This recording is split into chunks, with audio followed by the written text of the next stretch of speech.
Hi guys, welcome back to my channel. কেমন আছো তোমরা? আশা করি সবাই খুব ভালো আছো। আজকে আমি নতুন একটি রেসিপি নিয়ে তোমাদের সামনে হাজির হয়েছি। সম্পূর্ণ ভিডিওটা দেখো, আশা করছি তোমাদেরও খুব ভালো লাগবে। আর ভিডিওটা ভালো লেগে থাকলে অবশ্যই একটা লাইক শেয়ার করে দেবে। আর যারা চ্যানেলে নতুন বন্ধু, চ্যানেলটিকে সাবস্ক্রাইব করে পাশে থাকা বেল আইকনটি অবশ্যই প্রেস করে দেবে। আজকে আমি এমন একটা বড়া রেসিপি শেয়ার করব, যেটা তোমরা বিকেলবেলা স্ন্যাক্স বা দুপুরবেলা ভাতের সাথেও খেতে পারো। তার জন্য প্রথমে কাঁঠালের যে দানাগুলো, সেই দানাগুলো আমি ভালো করে সেদ্ধ করে নিয়েছি।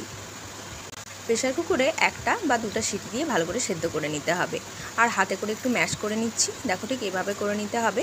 এর মধ্যে দলা বেঁধে থাকলেও কোনো অসুবিধা নেই, একটু একটু দানা থাকলে সেটাও কিন্তু খেতে খুব ভালো লাগে। তো তোমরা চাইলে চামচ দিয়েও কাজটি করে নিতে পারো। দানাগুলো ম্যাশ করা হয়ে গেছে। এখন আমি এখানে কুচনো পেঁয়াজ দিয়ে দিলাম বেশ খানিকটা। একটা মাঝারি সাইজের পেঁয়াজ এখানে আছে। এরপর ঝালের জন্য দিয়ে দেব কাঁচা লঙ্কা। তো কাঁচা লঙ্কাটা তোমাদের পছন্দ মতো নেবে। অনেক সময় বাচ্চারা ঝাল খেতে পারে না, তো সেক্ষেত্রে তোমরা লঙ্কাটা স্কিপও করে যেতে পারো। তো এখানে আমি 4টে কাঁচা লঙ্কা দিয়ে দিলাম। এটা একটু ঝাল ঝাল হলে বেশ ভাতের সাথে, ডাল ভাতের সাথে খুব ভালো লাগে খেতে। এবার কিছুটা ধনেপাতা আমি উপর থেকে ছড়িয়ে দিলাম। আর ছোটো চামচে 2 চামচের মতো বেসন দেব। বেসনটা আমি একটুখানি কোট করার জন্য দিলাম, যাতে ভাজার সময় কোনোভাবেই কাঁঠালের দানাগুলো ছেড়ে ছেড়ে না যায়। এরপর হাফ চামচের মতো কাশ্মীরি লঙ্কার গুঁড়ো, টেস্ট অনুসারে লবণ, হলুদের গুঁড়ো হাফ চামচের মতো, কালো জিরে 1 চামচে 4 ভাগের 1 ভাগ, আর দিয়ে দিলাম জিরের গুঁড়ো।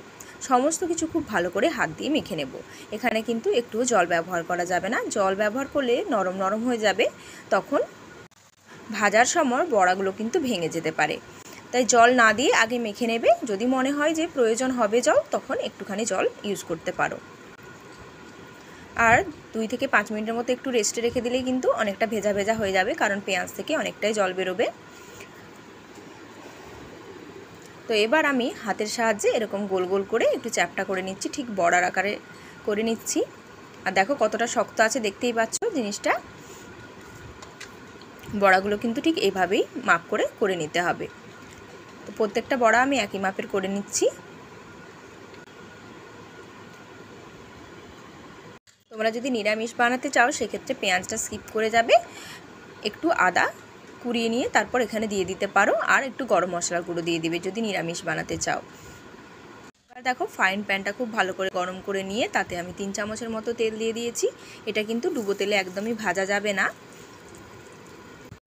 তাহলে কিন্তু বড়াটা দেওয়ার সাথে সাথে একদম ভেঙে যাবে। তাই তাওয়ার মধ্যে এইভাবে সেঁকে নিতে হবে অল্প একটু তেল দিয়ে। আর এটা একটু টাইম নিয়ে করতে হবে। প্রথমে আঁচটাকে একটু বাড়িয়ে রেখে বড়াগুলো দেওয়ার পর আঁচটাকে একদম কমিয়ে দেব।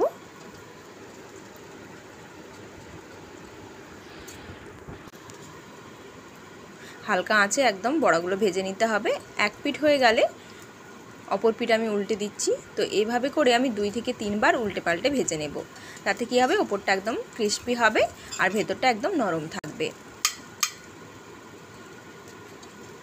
কাঁঠালের বীজের অনেক রকম রেসিপি তো তোমরা খেয়েছো, বাট এইভাবে একবার বড়া বানিয়ে দেখবে। গরম ভাতের সাথে দারুণ লাগে খেতে এটা। আর বাচ্চাদের সস দিয়ে যদি দেওয়া যায়, বাচ্চারাও কিন্তু খুব ভালোবেসে খায় এটা। তো দেখো 2 থেকে 3 বার আমি উল্টে পাল্টে কিন্তু ভেজে নিয়েছি। আর একদম লাল লাল করে ভেজে নিয়েছি, দেখতেই পাচ্ছ কতটা সুন্দর হয়েছে। তো ভাজাটা একদম কমপ্লিট হয়ে গেছে। তোমরা বিকেলে চা কফির সাথে কিন্তু এটা খেতে পারো। এটাও কিন্তু খুব ভালো লাগে খেতে। তো এখন অন্য একটা পাত্রে আমি নামিয়ে নেব। আর সুন্দর একটা কালারও এসেছে, দেখতেই পাচ্ছ। তো ভিডিওটা তোমাদের কেমন লাগলো অবশ্যই কিন্তু কমেন্টে আমাকে জানিও। আর কাঁঠাল বীজ তোমরা কিভাবে রান্না করে খাও, সেটাও কিন্তু আমাকে কমেন্টে জানিও।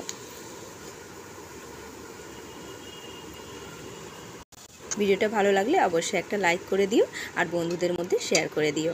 তো আজকের মতো আসি, দেখা হবে আমার নতুন কোনো ভিডিও নিয়ে। ততক্ষণ ভালো থাকবে, সুস্থ থাকবে, টাটা।